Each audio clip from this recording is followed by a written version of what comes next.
8 సార్లు వెళ్ళి ప్రధానమంత్రి గారికి కలిసి జల్ జీవన్ మిషన్ 2027తో 25లో క్లోజ్ చేయకండి, ఇంకొక 3 సంవత్సరాలు మాకు ఇవ్వండి, నీ ప్రతి ఇంటికి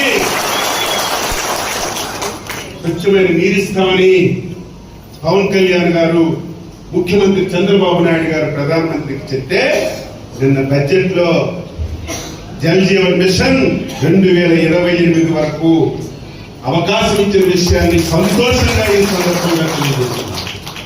ఇప్పుడు కేంద్ర ప్రభుత్వం సగం డబ్బులు ఇస్తుంది, మిగతా సగం డబ్బులు రాష్ట్ర ప్రభుత్వం ఏ బ్యాంకు నుంచి తేవాలా, ఏ విధంగా చేయాలో చంద్రబాబు నాయుడు గారు, పవన్ కళ్యాణ్ గారు ఆలోచించి 80,000 కోట్ల రూపాయలతో రేపు మళ్ళీ 2029 ఎన్నికలకి ప్రతి ఇంటికి స్వచ్ఛమైన కుళాయి నీరిచ్చి ఓటడికి పరిస్థితిని ఈ రాష్ట్రంలో తీసుకెళ్లాలని చెప్పి ప్రయత్నించారు.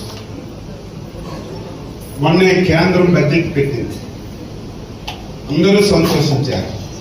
కానీ వైసీపీ వాళ్ళు కుక్కల్లాగా నొక్కుతున్నారు. బడ్జెట్ లో ఆంధ్రప్రదేశ్ పేరు లేదు, బడ్జెట్ లో ఆంధ్రప్రదేశ్ కి ఒక పైసా రాలేదు.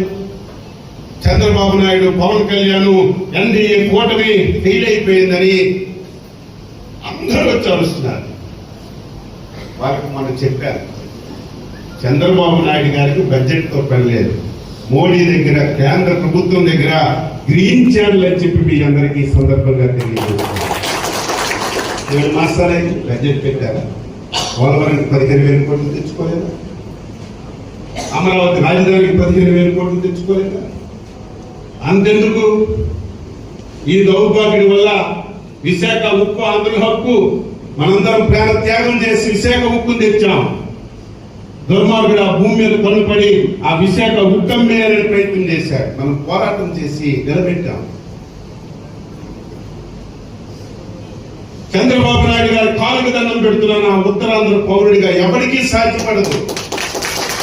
కేంద్ర ప్రభుత్వం 15 వ్యవస్థల్ని, స్టీల్ ప్లాంట్ లాంటి 15 ఫ్యాక్టరీని ప్రైవేటైజ్ చేయాలని ఒక నిర్ణయం తీసుకుంది. ఒకసారి కేంద్ర ప్రభుత్వం నిర్ణయం తీసుకుంటే మళ్ళీ వెనక్కి రాదది. మళ్ళీ స్వతంత్రం భారతదేశంలో ఒకే ఒకటి వెనక్కి వచ్చింది, అది కూడా స్టీల్ ప్లాంట్ అని చెప్పి నేను